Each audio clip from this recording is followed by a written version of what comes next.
ब्रह्मा का पिता है, कौन विष्णु की मां, शंकर का दादा कौन है, हमको दे बता। ये जानने के लिए कृपया सुनिए। जगत गुरु तत्वदर्शी संत रामपाल जी महाराज के अमृत वचन सर्व पवित्र धर्मों के पवित्र शास्त्रों के आधार पर। अपुण्यात्माओं, अब परमात्मा की कई लीलाएं बतानी पड़ेंगी इसमें। एक समय एक शेख तकी नाम का सिकंदर लोधी दिल्ली के बादशाह का गुरु था, धार्मिक गुरु था। और जब उसको ये पता चला कि सिकंदर लोधी के जलन का रोग कबीर जी ने ठीक कर दिया, परमेश्वर कबीर जी ने, और सिकंदर लोधी ने बताया कि मैंने अपने हाथों से अपनी तलवार से स्वामी रामानंद जी को मार दिया था, कत्ल कर दिया था, उसका धड़ से अलग कर दी थी उनकी जो है गर्दन, और कबीर जी ने जीवित कर दिया। इस चीज को देख करके शेख तकी के मन में बहुत ईर्षा होगी कबीर जी के प्रति, कि ये इतना प्रभाव जमा बैठा है राजा के दिल में, अब मेरी दाल गलेगी नहीं। और जब तक मैं कबीर जी को सिकंदर लोधी बादशाह के हृदय से नजरों से नहीं गिरा दूंगा, तब तक मेरी रीवैल्यू नहीं होगी। इस सोच से, इस दृष्टिकोण से उसने कबीर जी को नीचा दिखाने के लिए, एक दिन राजा काशी से आ रहा था सिकंदर लोधी, साथ में कबीर जी भी थे और शेख तकी भी थे। बनारस से दिल्ली लौटते समय एक दरिया के किनारे रात्रि में पड़ाव कर लिया था। अब शेख तकी ने कहा था, शेख तकी ने कहा कि राजन, मैं इसको तब मानूंगा कबीर को कोई शक्ति युक्त है, मेरे सामने कोई मुर्दा जीवित करके दिखा दे। ये तो जादूगर है, आपने उनकी गर्दन काट दी, इसने तुरंत जीवित कर दी होगी। जब जानू किसी मुर्दे को जीवित करके दिखाए तब मानू मैं, अन्यथा मैं सब मुसलमानों को कह दूंगा कि सिकंदर लोधी हिंदू बन गया है, इसने हिंदू गुरु बना लिया। इस बात का सिकंदर लोधी को पता था कि मुसलमान भोली श्रद्धालु मुसलमान जितने भी हैं वो शेख तकी के प्रत्येक आज्ञा का पालन करते हैं। इसने एक बार ये आग लगा दी तो तेरा राज्य नहीं रहेगा। चिंतित हुआ सिकंदर लोधी, तब परमेश्वर कबीर जी ने कारण पूछा तो कारण बताया कि ये शेख तकी ऐसे ऐसे कह रहा है भगवान, और ये सचमुच वहां दिल्ली में जाकर आग लगा देगा, सब मुसलमानों को मेरे विरोधी कर देगा, मेरे राज्य को खतरा हो जाएगा, मैं इसलिए चिंतित हूं। ये कहता है कि एक मुर्दा कोई जीवित करे कबीर तब मैं मानूं। कबीर साहब ने कहा कि उसको कह दो कि एक मुर्दा ढूंढ लाओ कोई। अब कहने का भाव ये है पुण्यात्माओं के मालिक की रजा, क्योंकि वो अपने भक्त को टेंशन युक्त नहीं रहने देते कबीर परमेश्वर। सिकंदर लोधी को अत्यंत टेंशन होगी थी कि ये तो बात बिगड़गी, यो नहीं माना किसी तरह भी। बहुत कुछ समझाया था कि पीर जी देखो मेरे क्या हालत थी, मैं कितना दुखी था, जलन का रोग मुझे लगा हुआ था और मैं स्वस्थ हो गया। आप जी ने सब जंतर मंत्र कर लिए थे, सब वैद्यों को आपने बुला लिया था, मैं फिर भी स्वस्थ नहीं हुआ था। कबीर जी के आशीर्वाद मात्र से मैं स्वस्थ हो गया। अब मैं इसको कैसे हृदय से उतार दूं। शेख तकी की तो दूनी भौंट सुकड़गी, उनकी त्योड़ी पड़गी। ठीक है, तो इसी को मान ले, अपना गुरु मान ले इसको, मैं कह दूंगा मुसलमानों को। अब इतनी टेंशन होगी राजा को कि भाई बात बिगड़गी। तब परमेश्वर ने कहा कि चलो, उसी समय लीला हुई। वो तो कहते सोचल छिद्र मैं करूं अपने जन के काज, ऐसी हुई रजादाता की कि कुछ कबीले ऐसे हैं वो न तो जमीन में गाड़ते मुर्दे को, न सहा करते, अग्नि में नहीं जलाते हैं। वो क्या करते हैं, वो जल प्रवाह कर देते हैं, एक घास फूस का एक फ्लोटिंग बना करके एक बेड़ा सा तैरने वाला लकड़ियों का सूखा, और उसके ऊपर लिटा देते हैं सुसज्जित कपड़े कुपड़े साफ उनको उड़ाकर, और एक दीपक प्रज्वलित कर देते हैं और दरिया में अपने रीति रिवाज से उसको प्रवाह कर देते हैं। ऐसे जल प्रवाह किया हुआ एक मुर्दा आ रहा था। 12-13 वर्ष की आयु का शरीर था उस बच्चे का। अब सुबह सुबह सभी खड़े थे, कोई नहा रहा था, कोई भोजन बना रहा था। किसी ने देखा कि मुर्दा आ रहा है, तो शेख तकी ने कहा कि बुला ले तेरे कबीर को, कर दे मुर्दे को जिंदा। अब कबीर परमेश्वर जी ने कहा कि शेख तकी पहले आप प्रयत्न करो, कहीं बाद में ये कहे कि मैं भी कर देता इसको। शेख तकी ने किए जंतर मंतर, वो मुर्दा चला गया 2-3 फरलांग यानी 1800 फुट डाउन स्ट्रीम में, नीचे को जल बह रहा था उधर को। तब शेख तकी ने कहा कि ये चाहता था कबीर जी कि मेरे सिर से बला टल जाए, मुर्दे कभी जिंदे होते, वो तो कयामत के समय होंगे। तब परमेश्वर कबीर जी ने कहा कि ठीक है। ऐसे इशारा किया था मालिक ने उस मुर्दे को जो जा रहा था, नु बह करके उसको ऐसे कर दिया, वो वापस चल पड़ा जैसे इंजन वाली नौका वापस चल पड़ती है दरिया के फलों के विपरीत। जो कब्र में दबा रखी है, शेख तकी पीर की पुत्री, कुछ दिन मरे हो गए थे उसको, और वो कब्र में दबा रखी थी। महीने या 20 दिन या जीते 2 महीने की 6 भी नहीं थी। और कहने लगा जब जानो मैं इसको, मेरी बेटी को जीवित करके दिखा दे। फिर वही समस्या पैदा करती। सिकंदर लोधी फिर टेंशन में। कबीर परमेश्वर ने कहा कि टेंशन ना करो राजन, कह दो इसको, शेख तकी को कह दो कि मुनादी करवा दे आसपास को, और आ गया। और वहां आकर के रुक गया जहां कबीर परमेश्वर विराजमान थे, खड़े थे, आए हैं, उपस्थित थे। मुर्दा से ऊपर रुका हुआ है जैसे नौका हो, और नीचे से दरिया की तरंगे बह रही हैं, लहरें। तब परमेश्वर ने कहा कि हे जीवात्मा, कबीर परमेश्वर जी ने कहा कि हे जीवात्मा जहां भी है कबीर हुक्म से इसमें प्रवेश कर, मुर्दे मर वापस आ जा तू। एकदम वहीं से वो आत्मा वापस प्रवेश हुई, और वो लड़का जीवित होकर के बाहर आके परमेश्वर कबीर जी के चरणों में दंडवत प्रणाम किया। बोलो बंदी छोड़ कबीर साहेब की जय हो।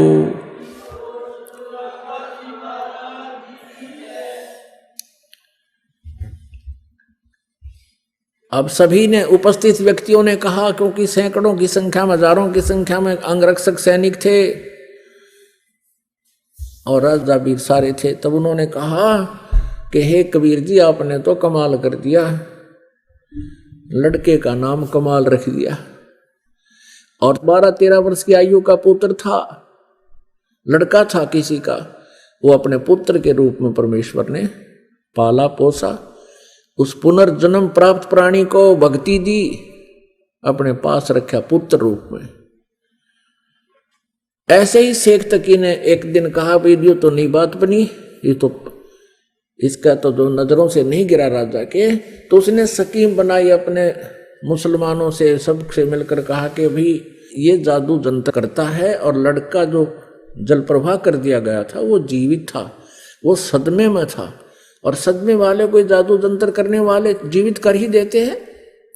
भाई इसको हम तब मानेंगे ये अल्लाह की जात है, इसमें कोई शक्ति है। मेरी पुत्री जो कब्र में दबा रखी है, शेख तकी पीर की पुत्री, कुछ दिन मरे हो गए थे उसको, और वो कब्र में दबा रखी थी। महीने या 20 दिन या जीते 2 महीने की 6 भी नहीं थी। और कहने लगा जब जानो मैं इसको, मेरी बेटी को जीवित करके दिखा दे। फिर वही समस्या पैदा करती। सिकंदर लोधी फिर टेंशन में।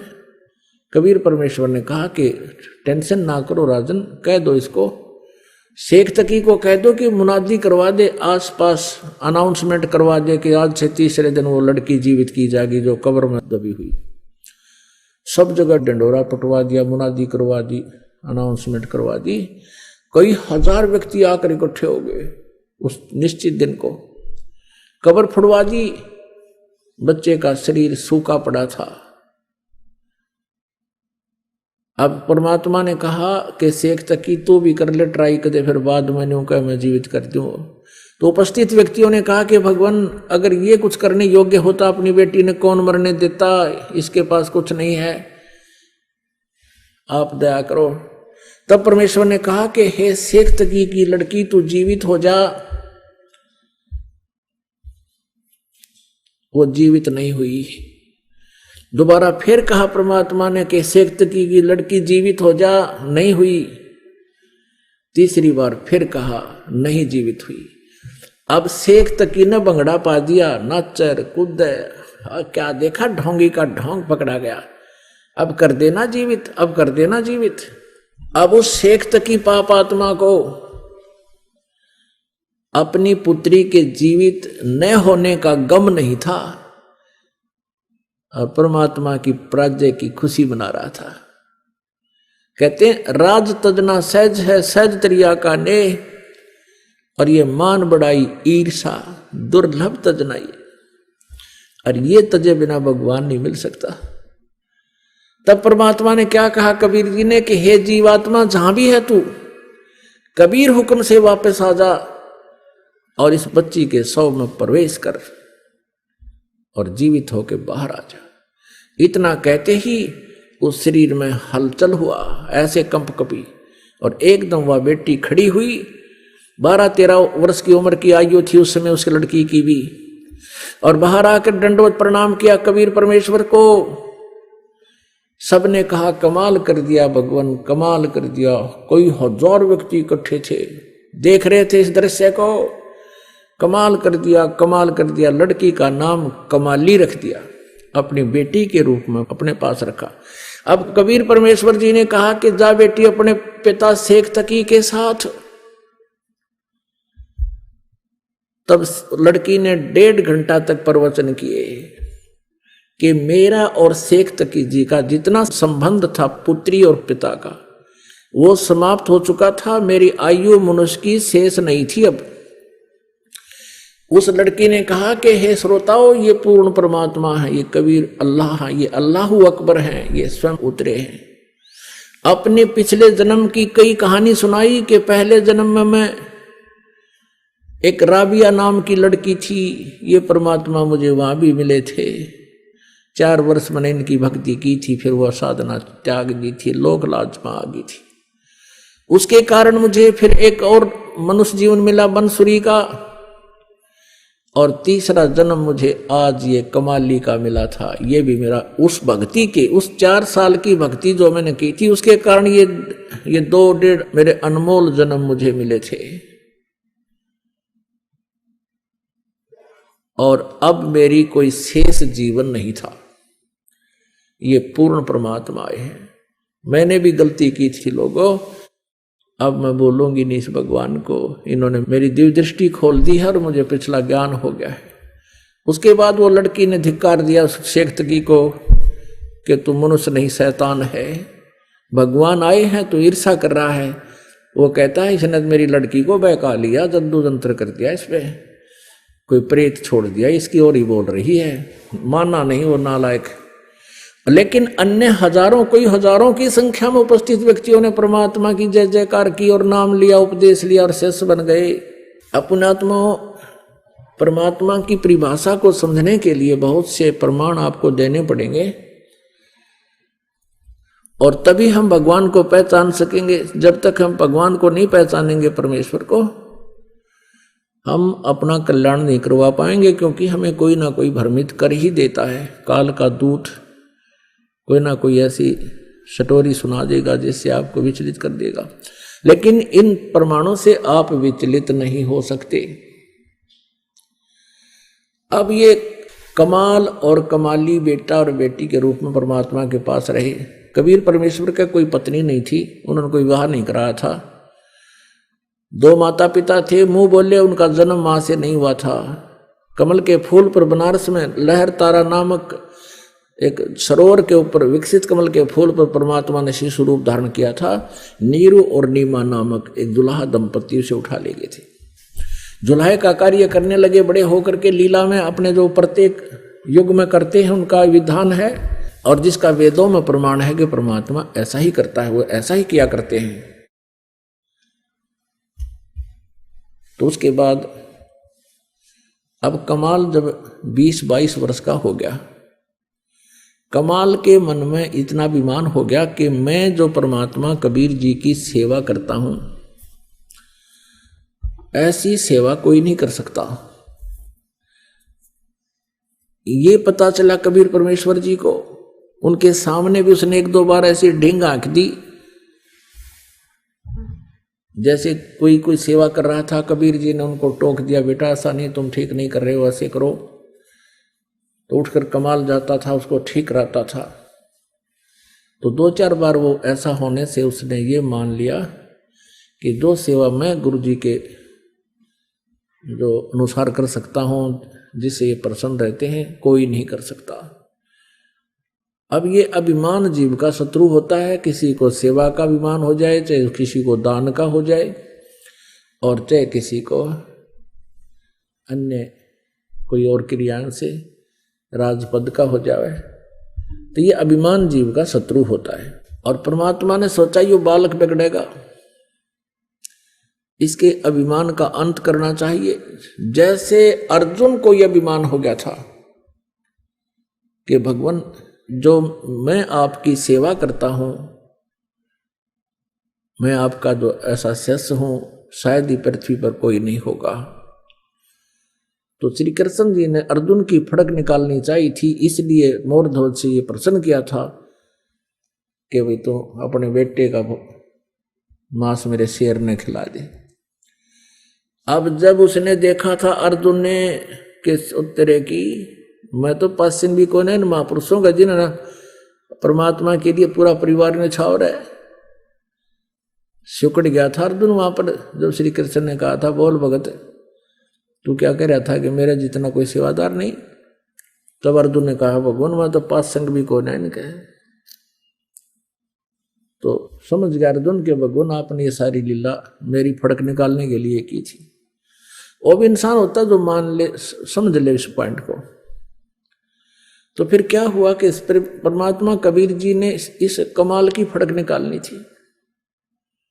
बहुत बार संदेश भी किया, बेटा सेवा तो सभी भक्त करते हैं, कुछ लोग दिखावा गणा कर देते हैं, कुछ ना करते हैं।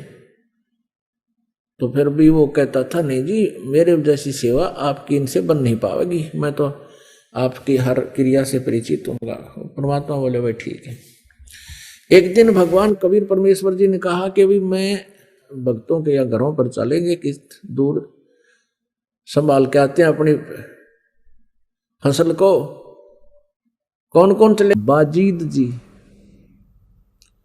और एक कमाल। कमाल कहने लगा, महाराज जी मैं तो आपके साथ अवश्य चलूंगा, आपकी सुविधाओं का सब ध्यान थोड़े रख सकते हैं। परमात्मा कबीर परमेश्वर जी बोले ठीक है बेटा चलो। अब वाजिद जी जिसने राज त्याग दिया था, मुसलमान थे वह, और जंगल में जाकर बैठ गए थे, वहां भी परमात्मा उनको मिले थे, बेटा घर त्यागने से, राज त्यागने से और जंगल में कुटी बना लेने से परमात्मा प्राप्ति, अल्लाह प्राप्ति नहीं होगी। जब तक आपकी साधना ठीक ना होगी तब परमेश्वर ने उनको ज्ञान दिया था। उसके बाद वो मालिक के पास आ जाते थे, सच सुनते थे और फिर अपनी कुटिया में चले जाते थे। तो वो बाजिद जी और कमाल जी और परमेश्वर जी तीनों चल पड़े। उधर से सम्मन नेकी और उनका पुत्र सेऊ जो 12-13 वर्ष की उम्र का था, वो लड़का कह रहा था अपने माता पिता से कि माता कभी भगवान हमारे गुरुदेव अपने घर पर भी आ जाएंगे। अब मां कह रही थी बेटा उनके तो लाखों से सो गए हैं, अब किस किस के घर जाएंगे, वो तो हमारे साथ ही रहते हैं। हमारे अंग संग रहते हैं बेटा, वो तो पल भी दूर नहीं होते। सेऊ कहता है माता आपकी बात सही है, लेकिन कुछ लड़के कह रहे थे, वहां हम खेलते हैं ना, कुछ कह रहे थे कि तुम्हारे गुरु तुम्हारे घर आते हैं कभी। तो मैंने उनसे यही कहा था कि हमारे गुरुजी के तो लाखों शिष्य हैं, किस किस के घर जाएंगे भैया, हमारे तो साथ ही रहते हैं। तो वो मुझे चिढ़ा रहे थे कि तुम्हारे गुरुजी तो राजाओं के घर जाते हैं, सिकंदर लोधी के घर जाते हैं, वीर सिंह बघेला काशी के नरेश के घर जाते, तुम्हारे घर कंगाल के कौन आएगा। ये गुरु लोग तो बड़े बड़े लोगों के पास ही जाते हैं। तब लेकिन कहा बेटा ऐसा मन में भी मत लाना, हम अपने भगवान अपने गुरुदेव से परिचित हैं, उनको राजा और रंग एक समान है।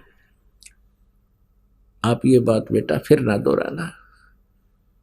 तो फिर कहता है लड़का कि माता जी मैं ऐसा नहीं मानता हूं, लेकिन मेरी आत्मा ये कह रही है, उनका मुंह बंद हो जाएगा, एक बार गुरुजी अपने घर आ जाए।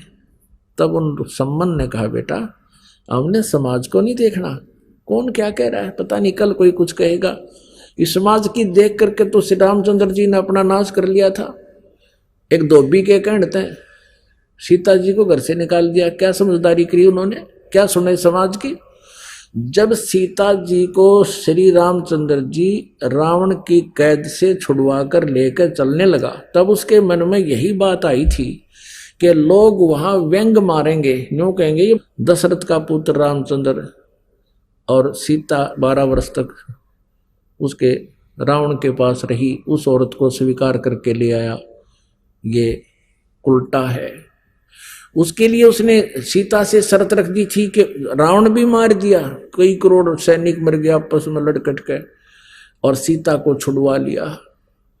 और फिर भी श्री रामचंद्र जी ने कहा कि मैं परीक्षा लेकर ही तुझे ले चलूंगा घर पे, नहीं मैं समाज का सामना नहीं कर सकता। क्या परीक्षा लूंगा कि अग्नि में जला कर देखूंगा, जलते गई तो मर जाएगी, तो उल्टा है, और नहीं जली अग्नि में तो तू बिल्कुल निष्कलंक है। ऐसा ही हुआ था। अग्नि में सीता जी को बैठा दिया गया था और वो भी सहर्ष बैठ गई थी, ठीक है आप किसी तरह परीक्षा लो, मैं अपने धर्म पर सत्य हूं, सही हूं। अग्नि ने सीता जी को जलाया नहीं था, सकुशल बैठी रही थी, कुछ नहीं हुआ। तब श्री रामचंद्र जी को संतुष्टि हुई थी और सीता को घर ले आए थे। और रात को एक धोबी रात्रि के समय भेष बदल कर रामचंद्र जी घूम रहे थे अपने अयोध्या में, नगरी में कि कोई मेरे शासन काल में कोई दुखी प्राणी ना हो, उसकी पुकार मेरे तक ना पहुंची हो, किसी कारण से राज दरबारी ना लाए हो, तो स्वयं जानना चाहा करते थे, नगरी में घूमा करते थे। एक धोबी अपनी धोबन ने पीटने लग रहा, और वो किस दोष में पीट रहा था, उसकी पिटाई कर रहा था कि वो लड़ झगड़ के घर से चली गई थी और 2-3 दिन में वापस आई थी।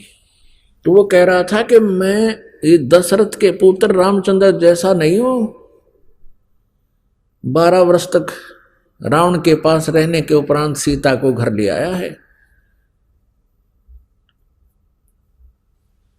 अब रामचंद्र जी वापस आ गए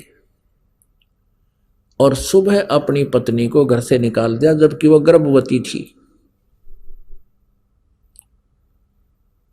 पुण्यात्माओं, आमीन को मर्यादा पुरुषोत्तम कहें और बड़े अच्छे न्यायकारी कहें। यू के न्याय किया उस राजा ने एक गर्भवती स्त्री को, और जबकि परीक्षा लेकर आया, उसने अपना कॉन्फिडेंस क्या रहा समाज के सामने, समाज तक पता नहीं क्या क्या कहेगा कल ने, अपना विवेक कहाँ गया उनका। और हजारों आदमियों के सामने उसने परीक्षा ली थी, सीता जी की अग्नि में नहीं जली थी वो, और सबको पता था, सबने बता दिया था ऐसे ऐसे माता निष्कलंक है, और फिर अपनी क्रियाओं पर विश्वास नहीं हुआ और एक गर्भवती लड़की को, अपनी पत्नी को बाहर निकाल दिया। और कारण क्या बताया कि मैं लोगों की दंत ये व्यंग नहीं सहन कर सकता। फिर कल ना कोई किसी और के बारे में कह देगा, कोई परसों माँ के बारे में कह देगा, उनको भी निकाल देना। अरे यार अपना कॉन्फिडेंस हो राजा का, लोगों के कहने से क्रिया करता है, फिर राजा ठीक नहीं है। तो पुण्यात्माओं, घर से निकली थी सीता और कलेजा धड़का मारा अब कैसे उसने अपना जीवन निर्वाह किया होगा, कहाँ कहाँ गई होगी, कि ना जाने किस प्रकार के दुष्ट लोग जंगलों में रहते होंगे, कैसे परेशान करने की चेष्टा की होगी। चल ना भी हुई हो लेकिन एक सोचा जा सकता है। और रहम नहीं भगवान के, और उसको हम भगवान क्या करते। सम्मन ने अपने पुत्र से ये कहा कि बेटा समाज की नहीं सुना करते, हमने अपने गुरुदेव की बातों पर विश्वास होना चाहिए, उनके प्रत्येक क्रिया पर विश्वास हो बेटा। इतनी कुछ चर्चा वो कर ही रहे थे आपस में। इतने में वो तीनों परमात्मा कबीर देव जी और दोनों उनके शिष्य बाहर एक थोड़ी सी दूरी पर एक छोटा सा छप्पर डाल रखा था, मेन गेट का उसके बीच में था उनका मेन गेट, और पीछे वो बातें कर रहे थे। उससे बीच में आंगन था और पीछे एक झोपड़ा और डाल रखा था, और उसमें बैठे वो बातें कर रहे थे। आवाज लगाई परमेश्वर ने कि भाई कोई है घर पे। अब नेकी ने कहा कि बाहर ऐसा लगता है जैसे गुरुदेव जी बोले हों। अब सम्मन कहने लगा कि आप चर्चा कर रहे हैं ना भगवान की, इसलिए हमें हमारे कान बाज रहे हैं। परमात्मा यहाँ कैसे आ सकते हैं इतनी दूर। तो थोड़ी देर में फिर आवाज लगाई कि भाई सम्मन है क्या घर पे। अब फिर तो उनकी तीनों की एकदम उधर ही नजर गई। सामने देखा परमात्मा गेट के बाहर खड़े हैं। तीनों भाग गए नंगे पैरों, और यूं खड़े होकर तीनों मुंह की तरफ देख रहे हैं कि हम सौपन तो नहीं देख रहे हैं, सचमुच परमात्मा यहाँ आगे हैं क्या। आंखें मल रहे हैं, आंखों में आंसू आने लगी है। अब ये कहना भी भूल गए, कहा जो अंदर प्रवेश करो गुरुदेव। तब कमाल ने कहा कि गुरुजी को यहीं खड़ा रखोगे क्या, अंदर भी तो लेकर जाने की कहो। तब उनकी वो एकदम सपना सा टूटा कि आ जाओ भगवान, अंदर आ जाओ। अब अंदर जाके एक जैसा भी फटा पुराना बिछौना था, कोई गद्दा था, वो बिछा दिया। बैठो भगवान, शाम का समय हो गया था। अब सम्मन बैठ गया गुरुदेव के पास, चर्चा हुई, कुशल अक्षेम पूछा। हे भगवान बड़ी दया करी, हे मेरे दाता, हम तो अभी आपकी चर्चा कर रहे थे, आपका बच्चा ये सेव कह रहा था, आप तो अंतर्यामी हो, आपने इस बच्चे की पुकार सुन ली। आज ही अभी तो चर्चा कर रहे थे, हमारे गुरुदेव जी हमारे घर भी कभी आ सकते हैं। हम इनको समझा रहे थे, आप तो अंतर्यामी हैं, हे मालिक, आप तो सब जानते हो। आप जैसे सुन ही रहे थे हमारी, आपने तुरंत हमारी आशा इच्छा की पूर्ति कर दी। ऐसी चर्चाएं कर रहा था। कुछ देर के बाद कहा भगवान भोजन का सुनाओ, भोजन की कहो बात। तब कबीर परमेश्वर ने कहा बेटा पैदल चल कर आए हैं, भूख लगी हम सबको, भोजन तैयार करो। अब सम्मन घर पे आया अपनी पत्नी के पास, अंदर जहां उनका अपना अलग झोपड़ा था, झोपड़ी में, और कहा नेकी खाना बनाओ, गुरुदेव के लिए भूख लगी है। अब नेकी ने कहा कि हमारे अपने घर पे आज एक अन्न का दाना भी नहीं है और नहीं आटा है। अब सम्मन ने कहा कि जाओ किसी से उधारा ले आओ। नेकी कहती है मैं कई घरों में गई थी और उनसे मैंने प्रार्थना की है कि आज हमें आटा उधारा दे दो, लेकिन कोई नहीं दे रहा है। मैंने उनसे बता दिया हमारे गुरुजी आए हैं और हमने भोजन बनाना है, आटा दे दो, उधारा दे दो। अब सभी क्या कह रहे हैं, व्यंग कर रहे हैं उनके साथ मजाक कर रहे हैं, तान्ने मारे हैं कि तुम्हारे तो भगवान है ना, तुम्हारे गुरुजी, उन्होंने तो सिकंदर लोधी जी का रोग ठीक कर दिया, उन्होंने तो कमाल को जीवित कर दिया, कमाली को जीवित कर दिया है, और रामानंद जी को जीवित कर दिया। तो क्या तुम्हारे घर पर वो आटा नहीं पैदा कर सकते? यानी ये जानकर और करड़े हो गए, किसी ने आटा नहीं डाला। हालांकि पहले मना नहीं करते थे, आपस में लेन देन हो जाता है, उस दिन तो उधारा भी नहीं दिया।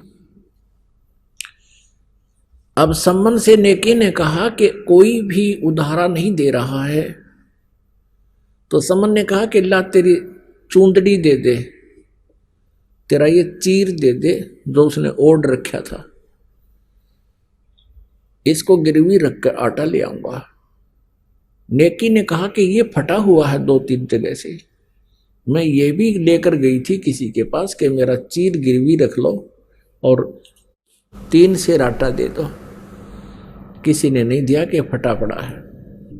अब सम्मन एकदम कलेजा पकड़ कर बैठ गया जमीन पर, हे भगवान आज क्या बनी, पहली बार परमात्मा आए हमारे घर पे और आज हम इनको आहार नहीं करा सकते।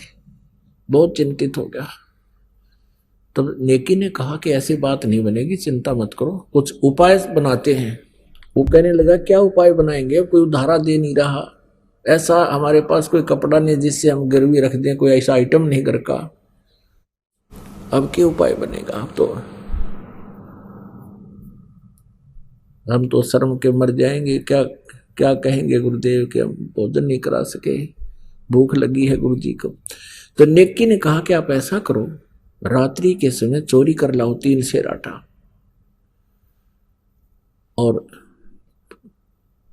गुरुदेव को और तथा इन भक्तों को खाना खिला देंगे वक्त से। अब कहो गुरुदेव को कि विश्राम करें, ज्ञान ध्यान कर लें और सुबह वक्त से भोजन बनाएंगे, ये समझ जाएंगे। तो सम्मन कहने लगा चोरी करके लाएंगे, ठीक है कोई बात नहीं। तो लड़का सुन रहा था सेव, वो कहने लगा माता जी गुरुजी भी बताते हैं और आप भी कहा करते हो कि चोरी करना महापाप होता है, और आज हम चोरी करेंगे, हमारा तो भक्ति का नाश हो जाएगा, चोरी महापाप होती है। तब नेकी ने कहा बेटा चोरी को दान कर देंगे हम, वो पाप नहीं कल्याण का कारण होगा। तो सेव ने कहा माता चोरी तो चोरी ही होती है, दान कर दे चाहे ना कर दे, चोरी तो चोरी ही कहलाता है। चोर के मन में जब दोष आता है तभी तो चोरी करता है। तब नेकी ने कहा बेटा बात सुन ले, इस नगरी के लोगों के पास धन बहुत है और ये माया इस जीव की दुश्मन होती है। आज इनके माया का नशा बन गया बेटा, और इस नगरी से यदि कबीर परमेश्वर अपने गुरुदेव भूखे चले जाएंगे, इस नगरी का नाश हो जाएगा बेटा, ये पूरा नगर खत्म हो जाएगा, ये सत्कर मान लेना। यदि तूने इस नगरी को, क्योंकि हमने इसमें अपना जीवन निर्वाह किया है, इनको बचाना है तो बेटा चोरी कर लाओ। तो सेव कहने लगा ठीक माता। फिर कथा सुनाई, माता ने कथा सुनाई कि एक नगर में ऐसे ही माया के ये पुजारी रहा करते थे, ये माया के धनवंत रहते थे। एक सिद्ध पुरुष और उसका शिष्य आकर के नगरी से बाहर जंगल में बनी में बैठ गया। अब वो इतने अभिमानी हो गए थे पैसे वाले व्यक्ति, किसी को दान दक्षिणा भी देनी बंद कर दी थी उन्होंने। अब उस सिद्ध पुरुष ने उस लड़के को भेजा अपने को कि जा बेटा भिक्षा मांग ला। नगरी में वो लड़का युवा लड़का था, 15-16 साल का, जा 18-19 वर्ष का होगा। अपनी झोली लेकर के पहुंचा। नगर के तकरीबन सभी घरों में उसने अलख जगाई, आटा दो माई, आटा दो माई। तो सभी ने उनको धमका दिया कि मस्टंडो तुम अपना काम करके क्यों नहीं खाते, मजदूरी कर लो, कहीं पर मांगने आ जाते हैं, यहाँ पर शर्म नहीं आती है। लड़का वापस चला गया और कहा गुरुदेव किसी ने भी आटा नहीं दिया और बहुत कुछ बातें बनाते हैं। अब वो सिद्ध पुरुष था, उसने कहा कि जा एक बार फिर जा बेटा। वो दोबारा फिर गया। ऐसे ही वो खाली आ रहा था। जब वो वापस आ रहा था, उसी नगर के बाहर की तरफ एक कुम्हार का घर था, और उस कुम्हारी ने वो पहले दिन भी जाता देखा, खाली आता देखा। विधवा थी, उसका पति मर चुका था, 2-4 बच्चे थे उसके। उसने अगले दिन भी देखा कि ये नहीं डालेंगे इनको, कुछ इन्होंने देना ही नहीं है, नगर वालों ने, इनको तो माया का अभिमान है। तो उस कुम्हारी ने पूछा उस शिष्य से, उस साधु बालक से कि बेटा महाराज आटा नहीं मिला? अक नहीं माई, किसी ने नहीं डाला। तो उसने कहा भाई देख, कल भी देख, तेरे को देखा मैंने, और बेटा मुझे अपने पुत्रों की तरह तेरे में ममता बन गई है कि मेरा बेटा अगर ऐसे भूखा रह जाए 2 दिन से क्या बीतेगी उसके ऊपर। भाई मैं कुम्हारी हूं, जात से कुम्हारी हूं, और तू ये रोटी ले जा बनी बनाई, और अपने गुरुजी से बता देना बेटा बाद में खाना, कहीं वो फिर मुझे शराप ना दे दे। भाई कई महात्मा ऐसे होते हैं जो अन्य जाति वालों का नहीं खाते, ब्राह्मण बणियों का ही खाते हैं या क्षत्रियों का खाते। उसने ऐसा ही किया, ठीक है माई दे दो। अब उसने जाते अपने गुरुदेव से कहा कि गुरुदेव पूरी नगरी में घूमा, किसी ने आटा नहीं दिया, उल्ट सुल्ट बातें बना रहे हैं, बहुत भली बुरी कह रहे हैं आपके बारे में, मेरे बारे में। और बाहर की तरफ एक कुम्हारी का घर था, उसने सारी कहानी बताई, उसकी आंखों में आंसू आ गए गुरुदेव, और वो कह रही थी बेटा अपने गुरुदेव को बता के फिर ये रोटी खाना। ये रोटी उसने दी है 2 व्यक्तियों की। तब उसने कहा संत ने कि बेटा तू रोटी खा ले, भूख लाग गई थी, बच्चे ने भोजन खा लिया, और बेटा अब यूं कर रखते, मैं भी खा लूंगा बाद में, और अब तू वापस जा, उस माई ने कह दे कि सूर्य अस्त होने से पहले पहले इस नगरी ने त्याग दे, और जहां भी तू पहुंच जाएगी सूर्यास्त से पहले पहले वहीं रुक जाना, तेरा वहीं बस जाएगी तो तेरा पूरा वंश चलेगा वहां पर। और उसको बता देना किसी से कहे नहीं ये बात जो हम बताने जा रहे हैं, रात्रि के समय ये नगर नहीं रहेगा, ये सारा खत्म होगा। अब लड़का वापस आया, उसने सोचा माई थी नौकूंगा तू घर छोड़ दे, तो यह भी नो सोचेगी अच्छी आपत मोल ली रोटी खुआ कर मेरा घर छूट गया। तो उसने सारी कहानी बताई कि माई हमारे गुरुजी बहुत पहुंचे हुए महापुरुष हैं, और इस नगरी से बहुत दुखी हो गए हैं कि इन्हों इतना अभिमान हो गया, ये राक्षस टाइप हो गए हैं, भगवान से भी नहीं डरते, और अतिथि को तो वैसे भी आहार करा दिया करते हैं, और ये इतनी बकवास कर रहे हैं। आज ये नगर माई रात ने खत्म हो जाएगा, और अब दिन के 12 बजे हैं, तू निकल जा फटाफट, अपने सारे सामान को लेकर चली जा, जहां सूर्य अस्त हो जाए, दिन छिप जाए तो वहीं रुक जाइए, तो वहीं बस जाएगी। आशीर्वाद है गुरु जी का। अब उस समय उसको पता होता था कि सचमुच साधु ने जो वचन काट दिया वो टला नहीं का। उसने तो उसी समय अपने बच्चों के साथ अपने गद्या पर सामान लाद दिया और चल पड़ी। सूर्य जहां हुआ वहां रुकेगी। तो रात्रि के समय वो पूरा नगर उस संत ने नष्ट कर दिया कि इसे राक्षसों को तो एक के दिन खत्म कर दिया जाए तो अच्छा है। तो पूरा नगर खत्म हो गया। कहते वहां से फिर वो माई दूर जाकर बस की, फिर वहां लोग इकट्ठे हो गए, भी कैसे का उन्होंने सारी कहानी बता दी कैसे ऐसे। तो वहां लोगों ने इकट्ठा होकर उसको जमीन भी दे दी, उसके निर्वाह के लिए पैसे भी दे दिए, उस माई के ठाठम ठाठ कर दिए और उनका नाश कर दिया। तो धर्म तो दसके नहीं, दसके तीनों लोग, खैर आए तुम्हें खैर है कीजिए आत्म भोग। अब यह कथा सुनाई उस नेकी ने अपने पुत्र से उतर कि बेटा इस नगरी का न्यू नाश हो जाएगा, इसको बचाना है और परमात्मा को इन्हीं का अन्न खवाना पड़ेगा, नहीं तो बात बिगड़गी कति। ये तो अभिमानी हो रहे हैं, आसमान में चल रहे हैं आजकल, 7वें आसमान पर घूम रहे हैं इनके दिमाग, और माया जीव का नाश होती है बेटा। तो शेव ने कहा माता फिर हम चोरी करेंगे। रात ने पिता पुत्र दोनों चोरी करने चल पड़े। एक सेठ की दुकान में घर में सुराख बना लिया, और सम्मन ने कहा बेटा तू बाहर रहना शेव से, और मैं अंदर से कुछ आटा चुरा के लाऊंगा, केवल 3 सेर, ज्यादा नहीं चुराएंगे, कुछ भी नहीं लेंगे। और अब शेव ने कहा पिताजी आप इस लाला जी की पहुंच यहाँ के राजा तक है, और आप पकड़े गए तो पिताजी आपको सूली तोड़ देंगे ये लोग, और मैं बालक हूं, मैं पकड़ा भी गया तो मुझे बख्श देंगे। तब उस सम्मन ने कहा नहीं बेटा, अगर तेरे को फांसी दे दिया तो हम किस कारण जिएंगे। तब सेऊ नहीं माना कि नहीं पिताजी, मैं बालक हूं, मुझे मेरी क्षमा हो सकती है। ऐसे कहते कहते उस सुराख के अंदर से, सेंध के अंदर से, पाड़ ला रखी थी नो समझ लो, उसके अंदर से सेऊ घुस गया पणिया की दुकान में।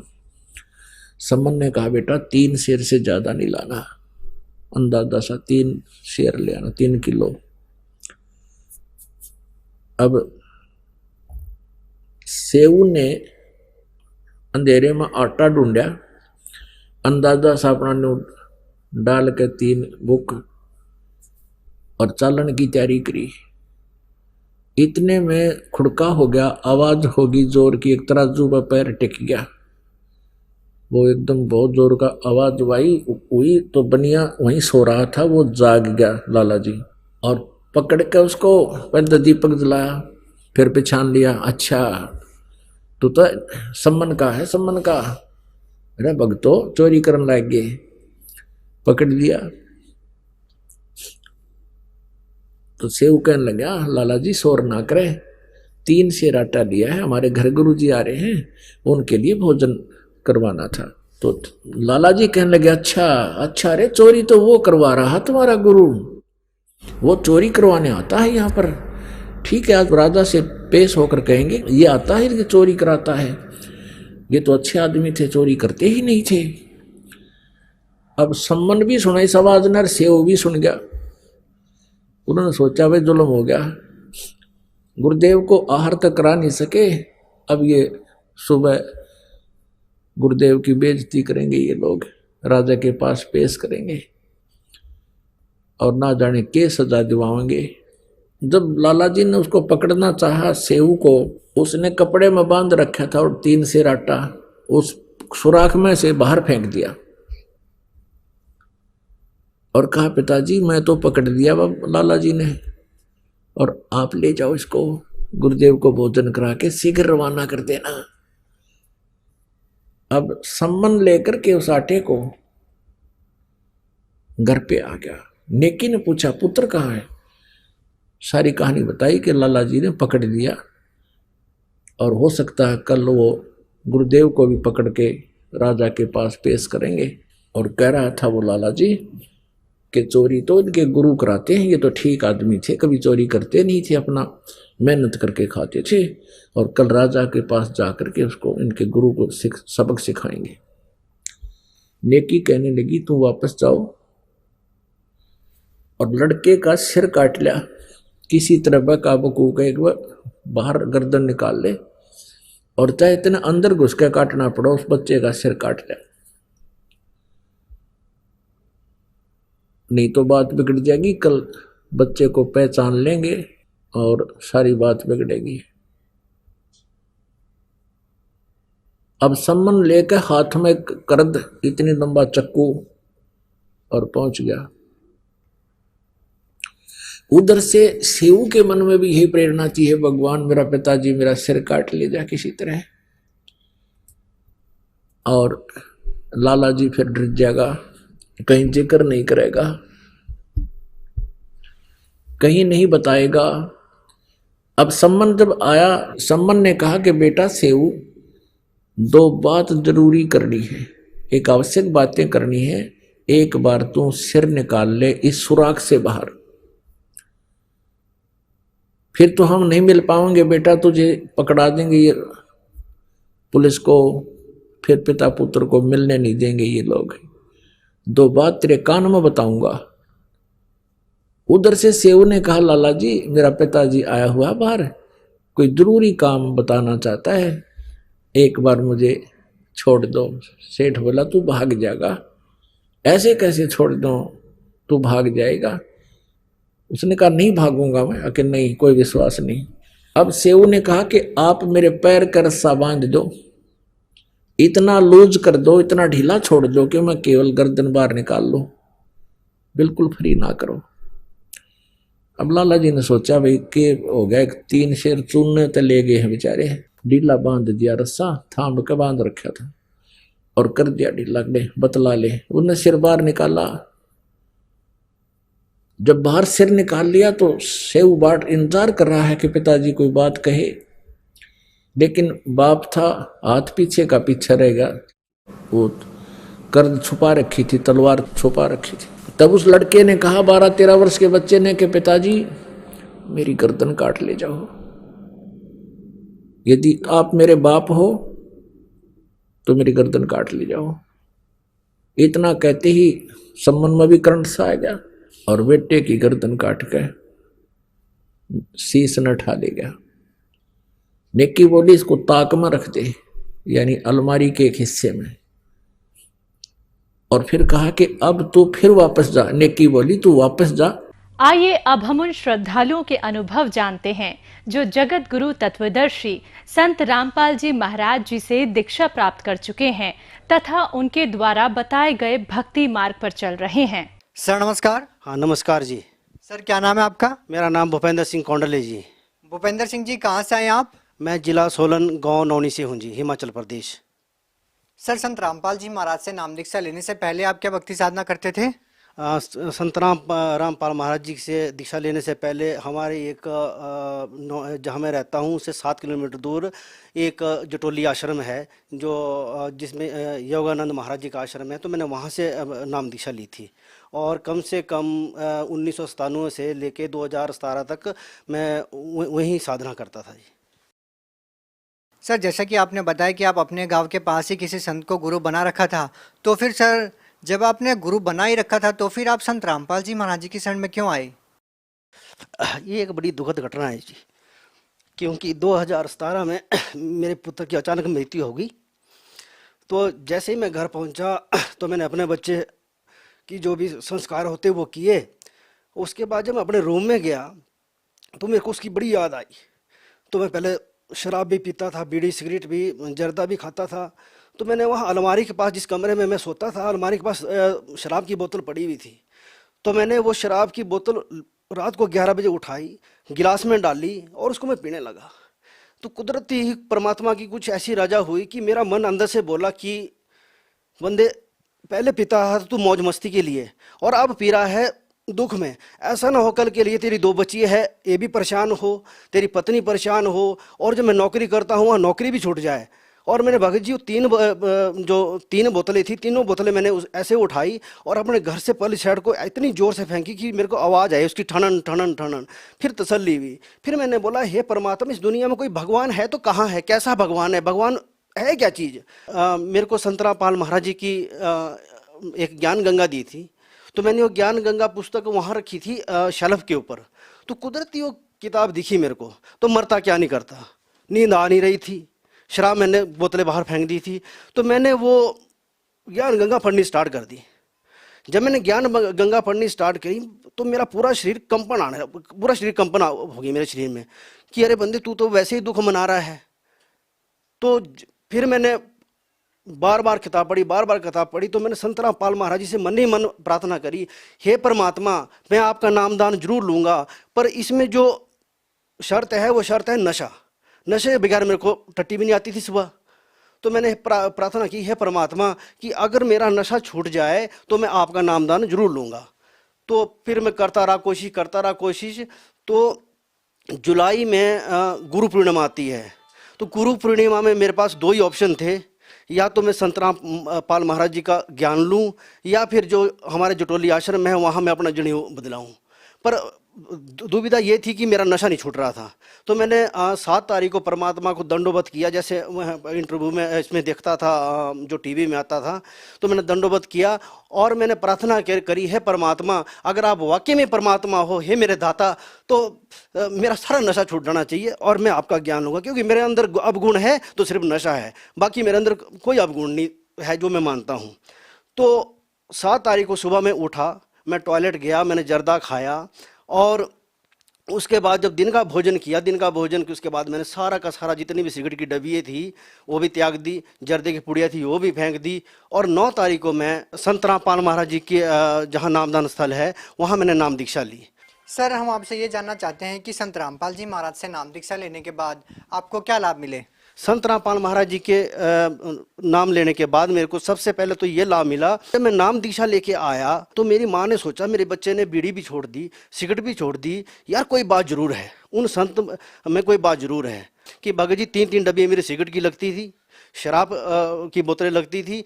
तो जब मैं शराब पी के जाता था तो मेरा जनाजा लोग देखते थे। सिर्फ मेरी माँ एक ऐसी थी कि मेरी माँ बोलती थी कि बेटा छोड़ दे, बाकी मेरे को कोई नहीं बोलता था। सबसे बड़ी बात तो ये मेरे नशे छूटे, मैं एक इंसान बना। और नंबर 2, मेरी माताजी को भूत प्रेत की बाधा थी। सवेरे 5-5 बजे वो जो उनके देवी आती थी वो खेलती थे। जब उनको मैंने नाम दीक्षा दिलाई तो मेरी माता भी बिल्कुल स्वस्थ है। और उसके बाद मेरे पुत्र की डेथ के बाद मेरे पिताजी भी डिप्रेशन में चले गए थे। जब वो डिप्रेशन में चले गए तो उनकी दवाई IGMC शिमला से चलती थी। तो उनकी दवाइयों के साथ उनके सारा मुंह फट गया और बिल्कुल वो कमज़ोर हो गए थे। तो मैंने अपने पिताजी को भी ज्ञान धीरे धीरे समझा कर फिर उनको भी नाम दीक्षा दिलाई। आज मेरे मम्मी और पापा और मैं बिल्कुल स्वस्थ है। आज की डेट में मेरे मम्मी पापा ऐसे लगते थे कि जैसे मेरे बचपन में जवान थे, आज भी वैसे दिखते मेरे को। सर जैसा कि आपने बताया कि पहले भी आप भक्ति करते थे, तो सर हम आपसे ये जानना चाहते हैं कि सर आप किसी और संत से भी नाम दीक्षा लेते तब भी आपका नशा छूट सकता था, तब भी आपकी समस्याएं दूर हो सकती थी, आप संत रामपाल जी महाराज जी की शरण में ही क्यों गए? सर अगर जो नशे की बात रही, मैंने कोशिश की पहले भी बहुत, क्योंकि मैं इस नशे की वजह से जलील बहुत होता था। तो मैंने बहुत कोशिश करी, नहीं छूटा। पर संत रामपाल महाराज जी के नाम में ऐसा जादू है कि नशा छोड़ना कोई आसान नहीं है। अब देखो इतने यहाँ वो चले हुए नशा मुक्ति केंद्र, सरकार उसके ऊपर लाखों करोड़ों रुपए खर्च करती, पर मेरे संत रामपाल महाराज जी की दया देखो आप कि सिर्फ नाम लेने की कल्पना की थी मैंने। सर 7 तारीख को नाम लेने की कल्पना की थी, 7, 8, 9 तीन दिन तक मेरे को बिल्कुल इच्छा भी नहीं हुई। और जब तो नाम दीक्षा ली सर, तब तो फिर ऐसा लगता है ये नशा कि भाई 200 मीटर से भी इसकी स्मेल आती है। तो सर इतना बड़ा परिवर्तन आप में कैसे आया कि पहले आप नशा नहीं छोड़ पा रहे थे और संत रामपाल जी महाराज जी से नाम दीक्षा लेने के बाद आपने नशा छोड़ दिया? तो सर ऐसा संत रामपाल जी महाराज जी क्या देते हैं, क्या जड़ी बूटी देते हैं कि जो भी उनसे नाम दीक्षा लेता है वो तुरंत नशा छोड़ देता है? संत रामपाल महाराज जी के जो ज्ञान है, जो प्रथम नाम जो दीक्षा देते हैं, उसी नाम में ऐसा जादू है कि इंसान की कुदरती ही अंदर से इच्छा बिल्कुल मर जाती है। नशे की बिल्कुल इच्छा भी नहीं होती और वो बिल्कुल उसको एक अच्छा इंसान बन जाता है वो।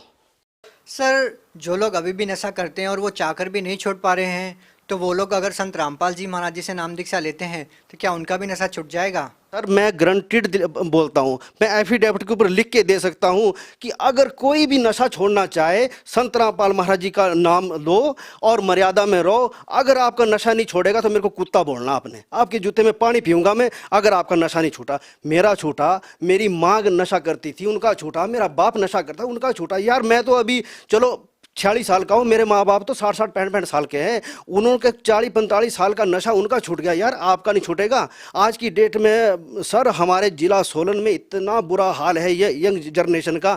मैं तो उनसे प्रार्थना करता हूँ, उनके माँ बापों से प्रार्थना करता हूँ, अगर आप अपने बच्चे का भला चाहते हो तो संत रामपाल महाराज जी का ज्ञान लो। 100% मैं लिख के देता हूँ सर एफिडेविट के। मैं यहाँ अगर कोई भी मेरे को सुन रहा हो, यहाँ पूरे भारतवर्ष में सुनना, मैं लिख के दे सकता हूँ, आपके जूते में पानी पीऊंगा अगर आपका नशा ना छूट जाए। सर आप एक ऐसे संत की शरण में जाने की बोल रहे हैं जो खुद अभी जेल में है, तो वो लोगों का नशा कैसे छुड़वा सकते हैं, कैसे लोगों को राहत दे सकते हैं? सर संत रामपाल महाराज जी के ज्ञान में ही शक्ति है, क्योंकि मैंने भी संत रामपाल महाराज जी के जेल में जाने के बाद नाम दीक्षा ली। जब मेरा नशा छूटा तो यार आपका नशा भी जरूर छूटेगा। सर आपने संत रामपाल जी महाराज से नाम दीक्षा कब ली? मैंने संत रामपाल महाराज जी से 2017 जुलाई में नाम दीक्षा ली। देखो जी, जिस ज्ञान गंगा पुस्तक ने मेरे पूरे शरीर को हिला दिया और जिस नाम लेने से मेरा नशा छूट गया, तो मैं क्यों किसी की शरण में जाऊं? और संत रामपाल महाराज जी का ज्ञान पूर्ण ज्ञान है। संत रामपाल महाराज जी कोई डमरू नहीं बजाते सर। संत रामपाल महाराज जी गीता में से ज्ञान बताते हैं, बाइबल में से ज्ञान बताते हैं, गुरु ग्रंथ साहिब में से ज्ञान बताते हैं। ऐसा कौन सा ज्ञान, ऐसी कौन सी बुक्स है जिसमें संत रामपाल महाराज जी ने खोल के नहीं बताई? ठीक है, ये बड़ी बड़ी भागवतें जहाँ होती है, तो ये जब भागवतें होती है, जब पैसे लेने की बारी आती है, फिर ये कबीर साहब को आगे कर देते हैं। दान दियो धन ना घटे कहेंगे संत कबीर, मानते ये नहीं है। फिर पर जब लेने की बारी आती फिर कबीर साहब को आगे कर देते हैं। सर एक और चीज़ हम आपसे जानना चाहेंगे सर, हिंदुस्तान में बहुत सारे संत हैं, तो सर और संतों से आप संत रामपाल जी महाराज जी को किस प्रकार से अलग पाते हैं? संत रामपाल महाराज जी बिल्कुल अलग है, क्योंकि वो जो नाम दीक्षा देते ना, ना तो वो कोई दिखावा करते हैं, ना कोई दाढ़ी, ना कोई तिलक, ना किसी भगत को वो। सबसे बड़ी बात, जो सबसे बड़ी बात मैंने आज तक अनुभव करी सर, सबसे बड़ी बात वो अनुभव करी कि संत रामपाल महाराज जी का शिष्य कभी झूठ नहीं बोलेगा। अगर वो झूठ बोलेगा उसका नाम खंड हो जाएगा, उसको महसूस हो जाएगा, ठीक है। और संत रामपाल महाराज जी का कोई भगत आपको नशा करने वाला नहीं मिलेगा, संत रामपाल महाराज जी का भगत आपको झूठ बोलने वाला नहीं मिलेगा, रिश्वत देने वाला नहीं मिलेगा, रिश्वत लेने वाला नहीं मिलेगा, गरीबों की सहायता करने वाला मिलेगा। तो संत रामपाल महाराज जी की बिल्कुल अलग है। संत रामपाल महाराज जी को दिखावा नहीं करते, साधारण देख लो, जैसे क्या नाम बिल्कुल आम आदमी होते उस तरह के है, कोई दिखावा नहीं है, कोई वेशभूषा नहीं, सिंपल वस्त्र पहनते हैं। और हमारे को भी संत रामपाल महाराज जी बोलते हैं कि बिल्कुल सिंपल रहो, जब जितने तुम सिंपल रहेंगे उतनी तुम्हारी भक्ति उजागर होगी।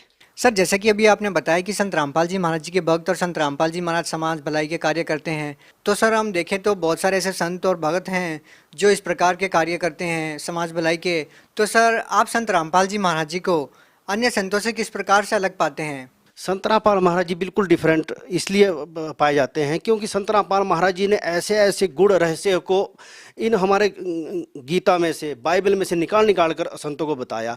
एक छोटी सी बात है भगत जी, एक जब हमारा जो कृष्ण लीला है, जब कृष्ण लीला चली थी तो लोगों ने बड़े प्यार से सुनी हो। कृष्ण लीला में जो किरदार उस टाइम थे, किरदार ने सरेआम बोला है कि भूतों की पूजा करे तो भूत योनि में जावे, पितर की पूजा करे तो पितर योनि में जावे, और अगर देवता की पूजा करे तो देवलोक में जावे कुछ समय के लिए, उसके बाद फिर मृत्यु लोक में आए। आज ने किसी को पता नहीं था, हम बड़े ताड़ियां बजा बजा के सुनते थे, वाह वाह वाह। पर जो उसकी असलियत थी वो सतगुरु रामपाल महाराज जी ने बताई, और उसको अब जब हमारे समझ में आया तो उस तरीके के हम उनको समझाते हैं, उस तरीके हम उनको समझाते हैं कि भाई अब वो जो हम, मेरे पास क्लिप भी है, वो मैं लोगों को समझाता था कि आप पहले देखते थे, अब देखो आप ये जो हम श्राद्ध करते हैं, है ना, पितृ पूजा करते हैं, जब पितृ पूजा करेंगे तो हम पितृ के इसमें योनि में जाएंगे। अगर हम भूत प्रेतों की पूजा करेंगे तो भूत प्रेतों की योनि में जाएंगे। अगर हम देवी देवता की पूजा करेंगे तो कुछ समय वहाँ जाएंगे, उसके बाद फिर 1,84 में भटकेंगे, और फिर दोबारा क्या पता कुत्ता, घोड़ा, गधा किस योनि में तड़पे, कुछ पता नहीं है। तो संत रामपाल महाराज जी ने हमारे को वो ज्ञान दिया जिसमें हमारी यहाँ से मुक्ति होकर हम सतलोक की प्राप्ति करेंगे। और ये जो यहाँ जगत के संत है वो सिर्फ हमारे को यही भक्ति बताते थे कि यही जो संसार के सुख है उसी की भक्ति बताते थे, तो हमारा उससे कल्याण नहीं था। पर संत रामपाल महाराज जी के ज्ञान में उन्होंने वो ज्ञान हमारे को बताया कि हमारे को यहाँ भी सुख मिलेंगे और वहाँ सतलोक में भी हमारे को सुख प्राप्त होगा। सर जैसा कि अभी आपने बताया कि संत रामपाल जी महाराज जी से नाम दीक्षा लें, तो सर भगत समाज इस बात का निर्णय कैसे करे कि किस संत से नाम दीक्षा लेनी चाहिए, किस संत का ज्ञान ग्रहण करना चाहिए? सर रोज एक नया बाबा टीवी पर लॉन्च होता है, तो सर इतने सारे संतों के बीच में भगत समाज इस बात का निर्णय कैसे करे कि किस संत से नाम दीक्षा लेनी चाहिए और किस संत का ज्ञान ग्रहण करना चाहिए? देखिए जी, छोटी सी बात है। सबसे प्रथम तो अगर आप ज्ञान गंगा पढ़ो, ज्ञान गंगा पढ़ने से आपको पूरा ज्ञान आ जाएगा। और जो संत आपको 2 नाम का अक्षर दे वही पूर्ण संत है, क्योंकि ये अपने गुरु नानक देव साहब के साखी में भी लिखा हुआ और गीता में भी लिखा हुआ। आज दिन तक किसी ने नहीं बताया। कोई भी संत थे तो एक नाम दे देते, तो जैसे हरे राम या ओम नमः शिवाय और छुट्टी। पर सतगुरु रामपाल महाराज जी प्रथम नाम, उसके बाद सत नाम, उसके बाद सार नाम देते हैं, और 100% इससे मुक्ति होती है। सर आप भगत समाज को क्या संदेश देना चाहेंगे? भगत समाज को संदेश तो क्या दे सर जी, पर मैं प्रार्थना कर सकता हूँ कि ये संसार बहुत दुखी संसार है। इस संसार में मैं नहीं मानता कि आज इन तक कोई भी सुखी है। कोई धन से दुखी, कोई अपने शरीर से दुखी, कोई पड़ोसियों से दुखी, कोई किसी चीज़ से दुखी। बस आपसे प्रार्थना है कि आंखें मीच कर संत गुरु रामपाल जी का ज्ञान प्राप्त करो और अपना कल्याण कराओ। बहुत बहुत धन्यवाद आपका। सत साहेब।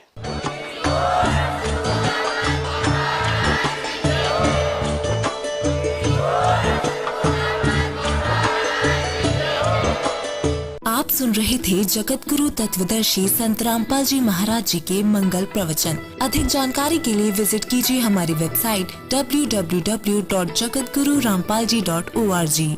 संत रामपाल जी महाराज जी के शुभ आशीर्वाद से पूरे विश्व भर में 500 से भी ज्यादा नाम दीक्षा केंद्र हैं, जिन पर संत रामपाल जी महाराज जी द्वारा ऑनलाइन निशुल्क नाम दीक्षा दी जा रही है। अपने नजदीकी नाम दीक्षा केंद्र का पता करने के लिए संपर्क करें 8222